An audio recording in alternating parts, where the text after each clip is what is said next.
Eventos finais. Capítulo 1. A última crise da Terra. Ampla apreensão pelo futuro. O tempo presente é de dominante interesse para todo o vivente. Governadores estadistas, homens que ocupam posições de confiança e autoridade, homens e mulheres pensantes de todas as classes, têm sua atenção posta nos acontecimentos que tomam lugar ao nosso redor.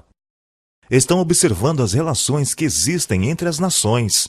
Eles examinam a intensidade que está tomando posse de cada elemento terreno e reconhecem que algo grande e decisivo está para acontecer, que o mundo está no limiar de uma crise estupenda. As calamidades em terra e mar, as condições sociais agitadas, os rumores de guerra são portentosos. Prenunciam a proximidade de acontecimentos da maior importância.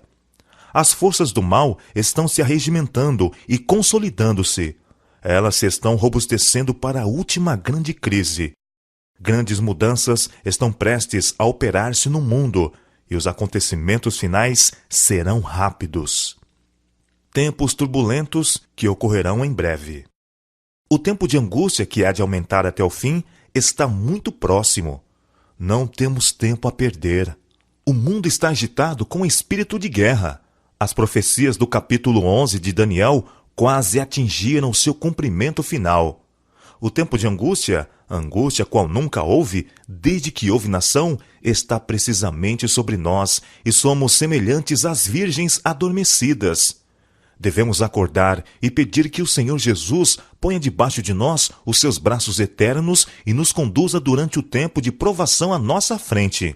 O mundo está se tornando cada vez mais iníquo. Em breve surgirá grande perturbação entre as nações, perturbação que não cessará até que Jesus venha. Estamos mesmo no limiar do tempo de angústia, e acha-se diante de nós perplexidades com que dificilmente sonhamos. Estamos no limiar da crise dos séculos. Em rápida sucessão, os juízos de Deus se seguirão uns aos outros. Fogo, inundações e terremotos, com guerras e derramamento de sangue.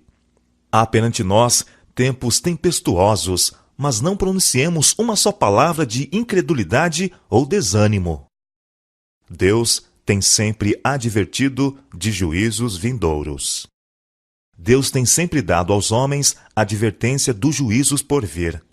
Aqueles que tiveram fé na mensagem por ele enviada para seu tempo e agiram segundo sua fé, em obediência aos seus mandamentos, escaparam aos juízos que caíram sobre os desobedientes e incrédulos. A Noé veio a palavra: Entra tu e toda a tua casa na arca, porque te hei visto justo diante de mim. Noé obedeceu e foi salvo. A Ló foi enviada a mensagem: Levantai-vos, saí deste lugar, porque o Senhor há de destruir a cidade. Ló colocou-se sob a guarda dos mensageiros celestes e foi salvo. Assim, os discípulos de Cristo tiveram aviso da destruição de Jerusalém. Os que estavam alerta quanto ao sinal da próxima ruína e fugiram da cidade, escaparam à destruição. Agora, estamos dando aviso da segunda vinda de Cristo e da destruição impendente sobre o mundo. Os que ouvirem as advertências serão salvos. Deus nos disse o que podemos esperar em nosso tempo. Antes de sua crucifixão, o Salvador explicou a seus discípulos que ele deveria ser morto e do túmulo ressuscitar. Anjos estavam presentes para gravar-lhe suas palavras na mente e no coração. Mas os discípulos aguardavam livramento temporal do jugo romano e não podiam tolerar a ideia de que aquele em quem se centralizavam todas as suas esperanças devesse sofrer uma morte ignominiosa. As palavras de que necessitavam lembrar-se fugiram-lhes do espírito, e ao chegar o tempo da prova, esta os encontrou desprevenidos. A morte de Cristo destruiu-lhes tão completamente as esperanças como se ele não os houvesse advertido previamente. Assim, nas profecias, o futuro se patenteia diante de nós tão claramente como se revelou aos discípulos pelas palavras de Cristo. Os acontecimentos ligados ao final do tempo da graça e obra de preparo para o período de angústia acham-se claramente apresentados.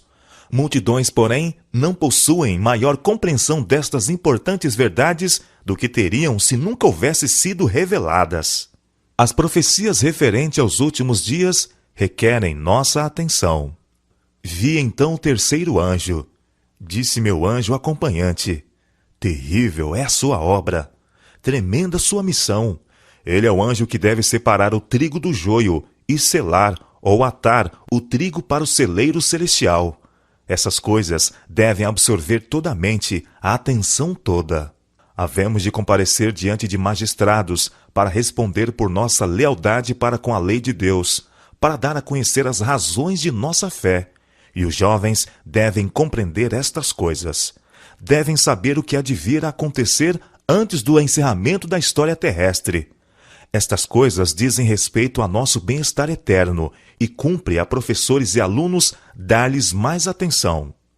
Devemos estudar os grandes sinais que indicam os tempos em que estamos vivendo.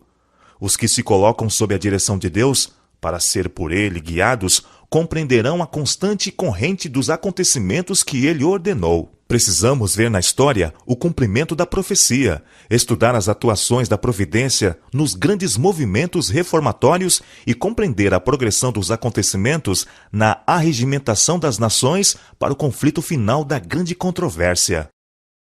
Estudar especialmente os livros de Daniel e do Apocalipse. Há necessidade de mais íntimo estudo da palavra de Deus. Especialmente devem Daniel e Apocalipse merecer a atenção como nunca dantes na história de nossa obra. A luz que Daniel recebeu de Deus foi dada especialmente para estes últimos dias. Leiamos e estudemos o capítulo 12 de Daniel. Ele é uma advertência que todos nós precisamos compreender antes do tempo de angústia. O último dos escritos do Novo Testamento está cheio de verdades, cuja compreensão nos é necessária.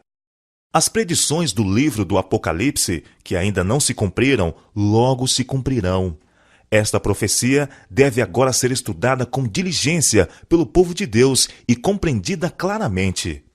Ela não encobre a verdade, nos previne com clareza, contando-nos o que haverá no futuro.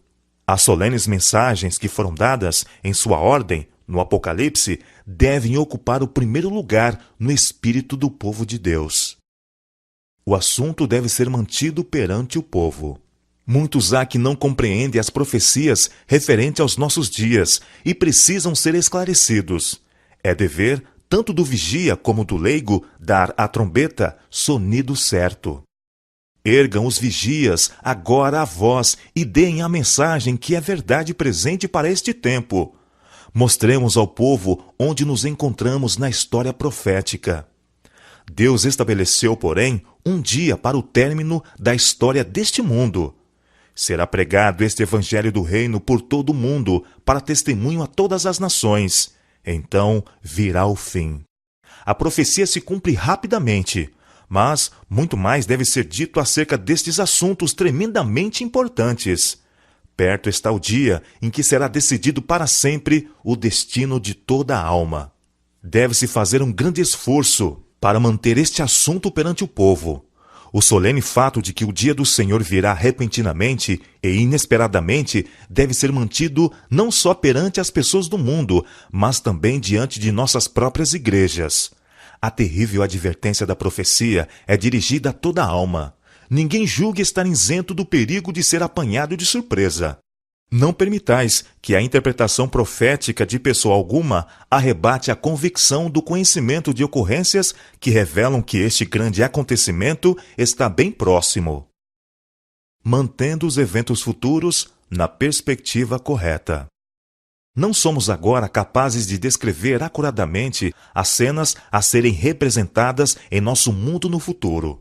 Isto, porém, sabemos que este é um tempo em que precisamos velar em oração, pois o grande dia do Senhor está às portas. O sinal da besta é exatamente o que tem sido proclamado. Nem tudo que se refere a este assunto é compreendido. Nem compreendido será até que tenha sido completamente aberto o rolo do livro. Muitos desviarão o olhar dos deveres atuais, do conforto e das bênçãos no presente, e tomarão emprestado aflições com respeito à crise futura. Isto causará um tempo de angústia antecipado, e não receberemos graça para tais aflições antecipadas. Há um tempo de angústia a sobrevir ao povo de Deus, mas não devemos manter isto constantemente diante dele, e incitá-lo para ter um tempo de angústia antecipado. Haverá uma sacudidura entre o povo de Deus, mas isto não é a verdade presente a ser levada às igrejas.